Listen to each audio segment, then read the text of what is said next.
ಬದುಕಿನಲ್ಲಿ ಹೋರಾಟ ಮಾಡ್ತಾ ಮಾಡ್ತಾ ಒಂದೊಂದ್ಸಲ ಒಬ್ಬಂಟಿಯಾಗ್ಬಿಟ್ಟೆ ಅನ್ಸ್ಬಿಡುತ್ತೆ. ನಾವು ಪ್ರೀತಿಸಿದ ಹುಡುಗಿಗೆ ನಮ್ಮ ಹೋರಾಟ ಎಂಥದ್ದು ಅಂತ ಅರ್ಥವೇ ಆಗಿರಲ್ಲ. ಈಗಾಗಲೇ ಹೋರಾಟ ಮುಗಿಸಿ ಸಕ್ಸಸ್ಫುಲ್ ಆದ ಮತ್ಯಾರೋ ಶ್ರೀಮಂತ ಸಾಫ್ಟ್ವೇರ್ ಇಂಜಿನಿಯರ್ನ ಕೈ ಹಿಡಿದು ನಡೆದು ಬಿಡ್ತಾಳೆ.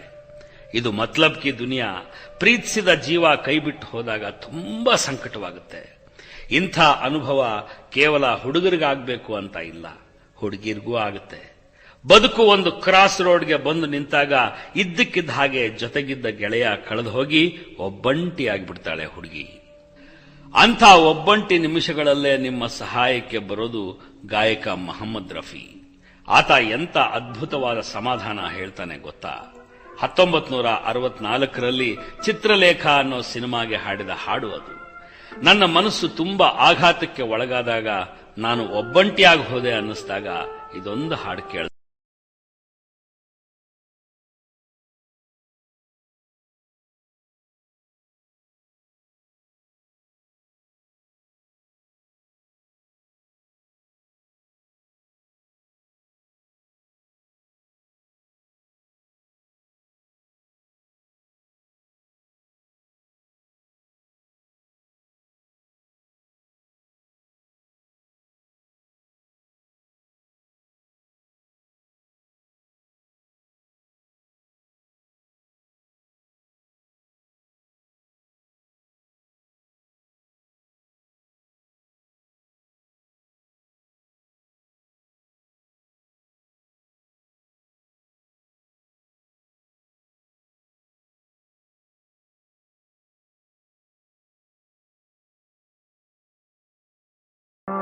ಅಂಥ ಒಬ್ಬಂಟಿತನದ ನಿಮಿಷಗಳಲ್ಲಿ ನೀವು ಒಂದು ಮಾತು ನೆನ್ಪಿಟ್ಕೋಬೇಕು.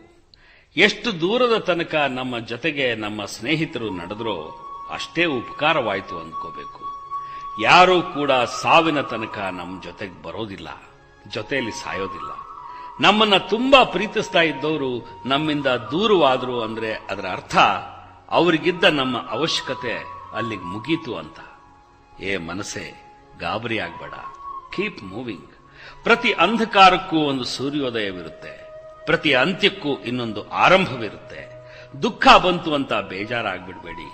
ದುಃಖ ಕೂಡ ಒಂದು ವಿಚಿತ್ರವಾದ ರೀತಿಯಲ್ಲಿ ಇಷ್ಟವಾಗಿ ಬಿಡುವಂಥ ಫಿನಾಮಿನನ್. ದುಃಖದಲ್ಲಿದ್ದಾಗಲೇ ನಮಗೆ ಸುಖದ ಕಿಮ್ಮತ್ತು ಅರ್ಥವಾಗೋದು. ನಾನು ತುಂಬಾ ಗೌರವಿಸೋ ದಾರ್ಶನಿಕ, ಗುರು, ಚಿಂತಕ ಆಚಾರ್ಯ ರಜನೀಶ್ ಸೊಗಸಾದ ಮಾತು ಹೇಳ್ತಾರೆ. ಇದ್ದಕ್ಕಿದ್ದ ಹಾಗೆ ನಿಮ್ಮನ್ನ ಆಕ್ರಮಿಸಿಕೊಂಡು ಬಿಡೋ ಲೋನ್ಲಿನೆಸ್ನ, ಅಂದ್ರೆ ಒಬ್ಬಂಟಿತನವನ್ನ ನೀವು ಅಲೋನ್ನೆಸ್ ಆಗಿ, ಶುದ್ಧ ಏಕಾಂತವನ್ನಾಗಿ ಪರಿವರ್ತಿಸ್ಕೋಬೇಕು. ಅದನ್ನು ಕಲಿದೇ ಇದ್ರೆ ನೀವು ದುಃಖಿತರಾಗೇ ಉಳಿದು ಬಿಡ್ತೀರಿ, ದಡ್ರು ಅನ್ನಿಸ್ಕೋತೀರಿ ಅಂತಾರೆ ರಜನೀಶ್. ಒಂಟಿತನ ಅನ್ನೋದು ಪೇನ್ಫುಲ್ ಆದದ್ದು, ಸಾರೋಫುಲ್ ಆದದ್ದು. ಆದರೆ ಏಕಾಂತ ಅನ್ನೋದು ಮಧುರವಾದದ್ದು, ಸುಂದರವಾದದ್ದು.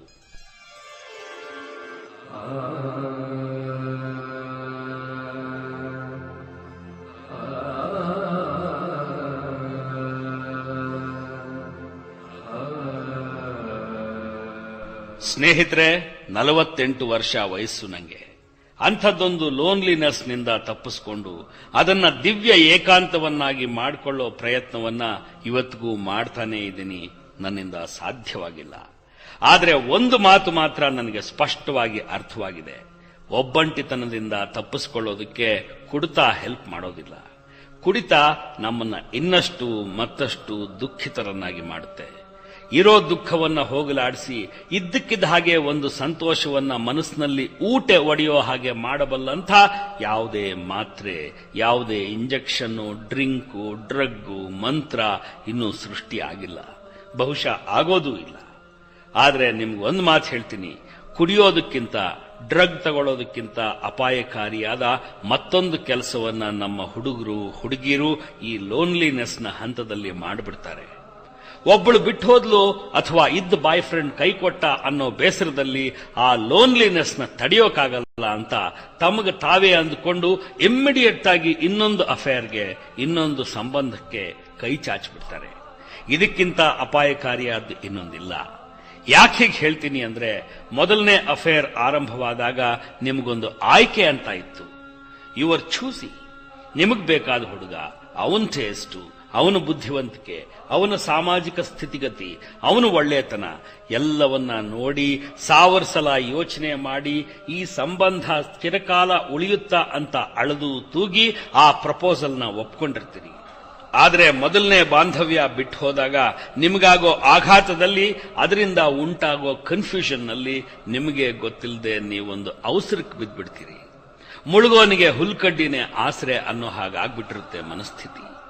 ಅಂಥ ಮನಸ್ಥಿತಿಯಲ್ಲಿ ನೀವು ಮಾಡಿಕೊಳ್ಳೋ ಆಯ್ಕೆ ಆರೋಗ್ಯಕರವಾಗಿ, ಲಾಜಿಕಲ್ ಆಗಿ ಇರೋದಿಲ್ಲ. ವೃಥಾ ಅವಸರ ಪಡಬೇಡಿ. ಬಿಟ್ಟು ಹೋದವರ ಮೇಲಿನ ವೆಂಜನ್ಸ್ಗೋಸ್ಕರ ನಿಮ್ಮ ಮಟ್ಟಕ್ಕೆ, ಮನಸ್ಥಿತಿಗೆ, ಅಭಿರುಚಿಗೆ ಹೊಂದಿಕೊಳ್ಳದೆ ಇರುವಂಥವರನ್ನ ಆಯ್ಕೆ ಮಾಡಿಕೊಂಡು ಜೀವನ ಪರ್ಯಂತ ನರಳಬೇಡಿ.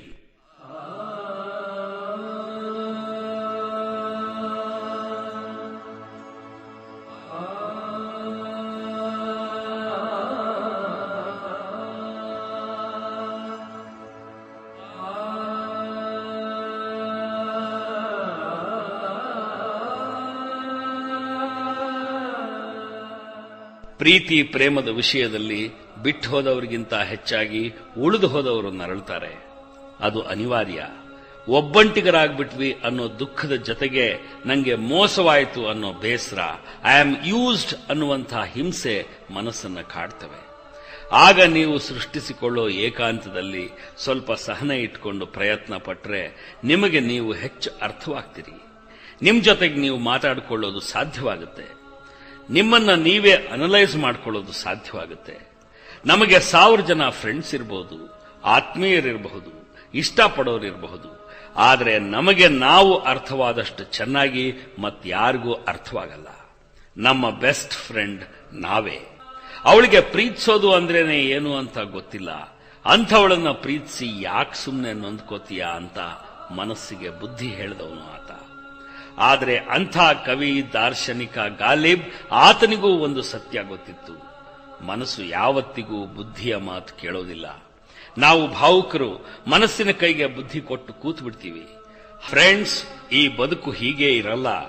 ಇದ್ದಕ್ಕಿದ್ದ ಹಾಗೆ ಒಂದು ವಸಂತ ಋತು ಎಲ್ಲಿಂದಲೋ ನಡ್ಕೊಂಡು ಬದುಕಿನೊಳಕ್ಕೆ ಬಂದುಬಿಡುತ್ತೆ. ಅಂದುಕೊಂಡ 10 ಟಾರ್ಗೆಟ್ಗಳ ಪೈಕಿ 4 ಟಾರ್ಗೆಟ್ ರೀಚ್ ಆಗ್ಬಿಡ್ತೀರಿ. ನಿಮ್ಮಲ್ಲಿ ನಿಮಗೆ ಒಂದು ಕಾನ್ಫಿಡೆನ್ಸ್ ಬಂದ್ಬಿಡುತ್ತೆ. ಒಂದೊಂದೇ ಮೆಟ್ಲು ಹತ್ತಾ ಹೋಗ್ತೀರಿ. ಹತ್ತಿದ ಸುಸ್ತು ಕಾಣೋದಿಲ್ಲ. ಗೆಲುವು ಕೊಡುವಂತಹ ಎನರ್ಜಿ ದೊಡ್ಡದು. ಅದು ಕೊಡೋ ಕಾನ್ಫಿಡೆನ್ಸ್ ಅಪಾರವಾದದ್ದು. ಸಂಬಳ ಬಂದು ಜೇಬ್ನಲ್ಲಿ ದುಡ್ಡು ತುಂಬಿರುವಾಗ ಹಸುವೇನೇ ಆಗಲ್ಲ. ನನ್ನನ್ನು ಯಾರೂ ಪ್ರೀತಿಸ್ತಾ ಇಲ್ಲ ಅನ್ನೋ ಹತಾಶೆ, ಪ್ರೀತಿಸಿದವರು ಸಿಗಲಿಲ್ಲ ಅನ್ನೋ ನಿರಾಸೆ, ಪ್ರೀತಿಗೆ ನಾನು ಅರ್ಹನೇ ಅಲ್ವೇನೋ ಅನ್ನೋ ಅನುಮಾನ ಎಲ್ಲ ಕಳೆದು ಹೋಗಿ ದಿವ್ಯವಾದ ವಿಶ್ವಾಸದೊಂದಿಗೆ ನೀವು ಇಷ್ಟಪಟ್ಟ ಹುಡುಗಿನ ಹತ್ತಿರಕ್ಕೆ ಕರೆದು ಕಾಫಿ ಹೌಸ್ನಲ್ಲಿ ಕೂತ್ಕೊಂಡು ಪ್ರಪೋಸ್ ಮಾಡೇ ಬಿಡ್ತೀರಿ. ನನ್ನನ್ನು ಯಾಕೆ ಪ್ರೀತಿಸ್ತೀಯಾ ಅಂತ ಕೇಳ್ತಾಳೆ. ಅವಳಿಗೆ ಏನು ಉತ್ತರ ಕೊಡೋದು? ಯಾಕೆ ಪ್ರೀತಿಸಲ್ಲ ಅಂತ ಕೇಳಿದ್ರೆ 10 ಕಾರಣ ಕೊಡಬಹುದು. ಆದರೆ ಯಾಕೆ ಪ್ರೀತಿಸ್ತೀಯಾ ಅಂತ ಕೇಳಿದ್ರೆ ಅದಕ್ಕೆ ಉತ್ತರ ಎಲ್ಲಿದೆ? ನಮ್ಮ ಗೆಳೆಯ ಗೆಳತಿಯರ ಮಧ್ಯದಿಂದ, ಕೂತಿರೋ ಕ್ಲಾಸ್ ರೂಮ್ನಿಂದ, ಕೆಲಸ ಮಾಡೋ ಆಫೀಸ್ನಿಂದ, ನಿತ್ಯ ಓಡಾಡೋ ಬಸ್ನಿಂದ, ಎದುರು ಮನೆ ಕಿಟಕಿಯಿಂದ, ಎಲ್ಲೋ ದಾರಿ ತಪ್ಪಿ ನಮ್ಮ ಮೊಬೈಲಿಗೆ ಬಂದು ಬೀಳೋ ಯಾರ್ದೋ SMS ನಿಂದ ಈ ಪ್ರೀತಿ ಅನ್ನೋ ಮಾಯೆ ಉದ್ಭವವಾಗ್ಬಿಡುತ್ತೆ. ನಿನ್ನೆ ತನಕ ಪರಿಚಯವೇ ಇರದಿದ್ದ ಹುಡುಗ ಇವತ್ತು ಸತ್ತು ಹೋಗೋಷ್ಟು ಇಷ್ಟವಾಗ್ತಾನೆ. ಇಂಥ ಪ್ರೀತಿ ಎಲ್ಲಿ, ಯಾವ ಕ್ಷಣದಲ್ಲಿ, ಬದುಕಿನ ಯಾವ ತಿರುವಿನಲ್ಲಿ ಯಾವಾಗ ಹುಟ್ಕೊಳ್ಳುತ್ತೋ ಹೇಳೋದು ಹೇಗೆ? ಆದರೆ ಹುಟ್ಕೊಳ್ಳೋ ಪ್ರೀತಿ ಎಂಥವರನ್ನು ತುಂಬಾ ಕ್ರಿಯೇಟಿವ್ ಆಗಿ ಮಾಡಿಬಿಡುತ್ತೆ.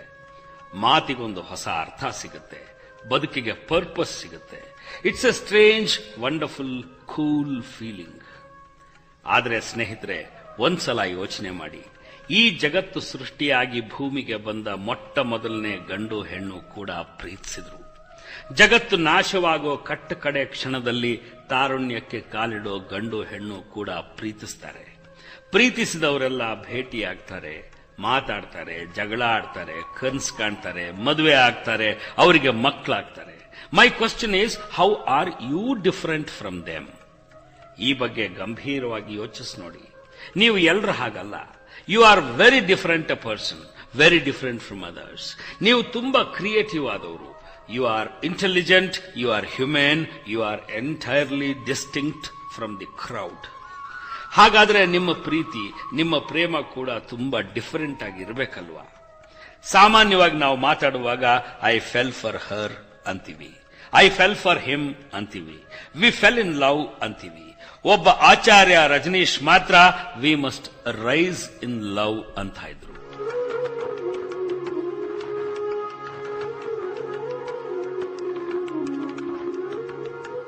ನೀವು ನಿಮ್ಮ ಪ್ರೇಮವನ್ನ, ಪ್ರೀತಿಯನ್ನ, ಅಫೇರ್ನ, ಸಂಬಂಧವನ್ನ ಅಂಥದ್ದೊಂದು ಡಿಫರೆಂಟ್ ಆದ ಪ್ಲೇನ್ ನಲ್ಲಿ ಇರಿಸಿ ನಡ್ಕೊಂಡು ಹೋಗ್ಬೇಕಲ್ವಾ? You should not be one in the crowd. ಎಲ್ಲರ ಹಾಗೆ ಪ್ರೀತಿಸೋದು, ತಂದೆ ತಾಯಿನ ವಿರೋಧಿಸ್ತೀವಿ ಅಂದ್ಕೊಳ್ಳೋದು, ಇಡೀ ಸಮಾಜವನ್ನ ಎದುರು ಹಾಕೊಂಡು ಈ ಪ್ರೇಮದಲ್ಲಿ ಸಫಲರಾಗ್ತೀವಿ ಅಂದ್ಕೊಳ್ಳೋದು, ಯಥಾ ಪ್ರಕಾರ ಮದುವೆ ಆಗಿ ಮಕ್ಕಳಾಗಿ ನೋ. ಪ್ರೀತಿ ಅನ್ನೋದು ಇಂಥ ಭ್ರಮಾಲೋಕವಲ್ಲ. ನಾನು ಎಲ್ರಿಗಿಂತ ವಿಭಿನ್ನವಾಗಿ ಪ್ರೀತಿಯನ್ನೋ ಅನುಭವಕ್ಕೆ ರಿಲೇಟ್ ಆಗ್ತೀನಿ ಅಂತ ನೀವು ಅನ್ನೋದಾದ್ರೆ ಕೆಲವು ಬೇಸಿಕ್ ರೂಲ್ಸ್ನ ಫಾಲೋ ಮಾಡಬೇಕಾಗುತ್ತೆ.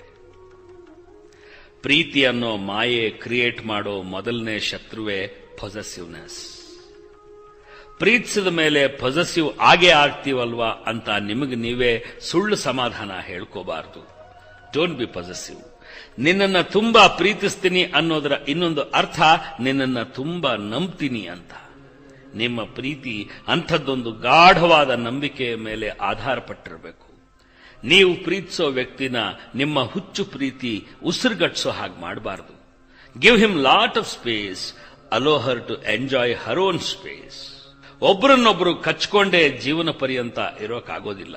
ಇಬ್ಬರಿಗೂ ಪರಸ್ಪರರ ಮೇಲೆ ವಿಶ್ವಾಸ ಇದ್ರೆ ಅಂಥದ್ದೊಂದು ಪೊಸೆಸಿವ್ ಆಟಿಟ್ಯೂಡ್ ಬೆಳೆಯೋದಿಲ್ಲ.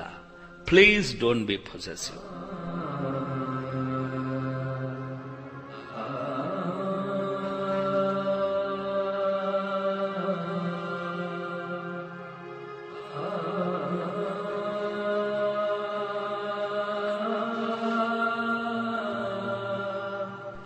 ಗಂಡು ಹೆಣ್ಣಿನ ಮಧ್ಯೆ ಡಿಸೈರ್ ಅನ್ನೋದು ತುಂಬಾ ಸಹಜವಾಗಿ ಉದ್ಭವವಾಗುವಂಥದ್ದು.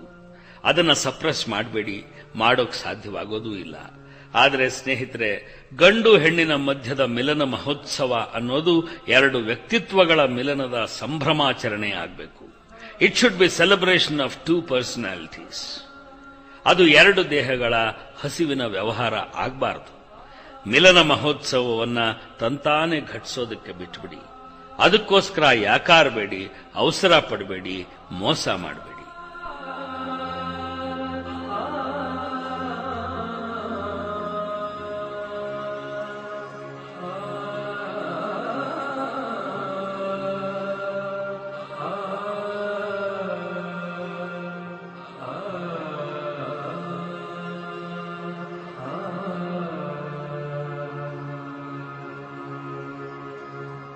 ನೀವು ಪ್ರೀತಿಸಿದ ಮಾತ್ರಕ್ಕೆ ಅದಕ್ಕೆ ಎಲ್ಲರಿಂದಲೂ ಅಕ್ಸೆಪ್ಟೆನ್ಸ್ ಸಿಗಬೇಕು, ಎಲ್ಲರೂ ಒಪ್ಕೊಂಡೇ ಬಿಡಬೇಕು ಅಂತ ಭಾವಿಸಬೇಡಿ.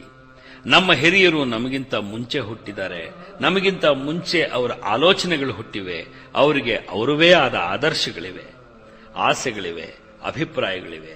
ಅವುಗಳನ್ನೆಲ್ಲ ಒಂದೇ ಕ್ಷಣದಲ್ಲಿ ಬದಲಾಯಿಸಿಕೊಂಡು ನೀವು ಮನೆಗೆ ಕರ್ಕೊಂಡು ಹೋದ ತಕ್ಷಣ ನಿಮ್ಮ ಗರ್ಲ್ ಫ್ರೆಂಡ್ನ ಒಪ್ಕೊಂಡು ತಲೆ ಮೇಲೆ ಅಕ್ಕಿ ಕಾಳು ಹಾಕಬೇಕು ಅಂತ ಎಕ್ಸ್ಪೆಕ್ಟ್ ಮಾಡಬೇಡಿ. There may be lot of opposition. ನಿಧಾನವಾಗಿ ನೆಮ್ಮದಿಯಾದ ಮನಸ್ಸಿನಿಂದ ತುಂಬಾ ಕೂಲ್ ಆಗಿ ಅದನ್ನೆಲ್ಲ ಫೇಸ್ ಮಾಡಿ. ಕನ್ವಿನ್ಸ್ ಮಾಡೋ ಪ್ರಯತ್ನವನ್ನ ಒಳ್ಳೆ ಮನಸ್ಸಿಟ್ಕೊಂಡು ಮಾಡಿ. ಅಲ್ಟಿಮೇಟ್ಲಿ ತಂದೆ ತಾಯಿಯ ಮನಸ್ಸಿಗೆ ವಿರುದ್ಧವಾದದ್ದನ್ನ ಮಾಡಲೇಬೇಕಾಗಿ ಬಂದಾಗ ಸ್ನೇಹಿತರೆ, ಆದಷ್ಟು ಅವರನ್ನ ಕಡಿಮೆ ಹರ್ಟ್ ಮಾಡಿ.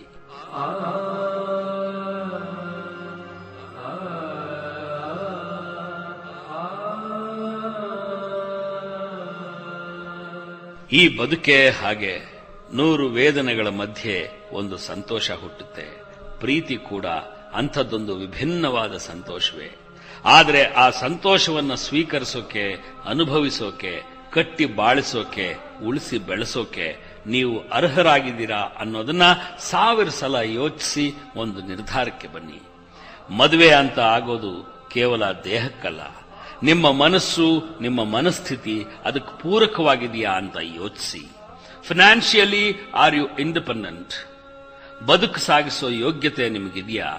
ಹೇಗೋ ಒಂದು ಮ್ಯಾನೇಜ್ ಮಾಡ್ತೀನಿ ಬಿಡು ಅಂದ್ಕೊಂಡು ಮದುವೆಯಂಥ ಮೇಜರ್ ನಿರ್ಣಯಕ್ಕೆ ಕೈ ಹಾಕಬೇಡಿ.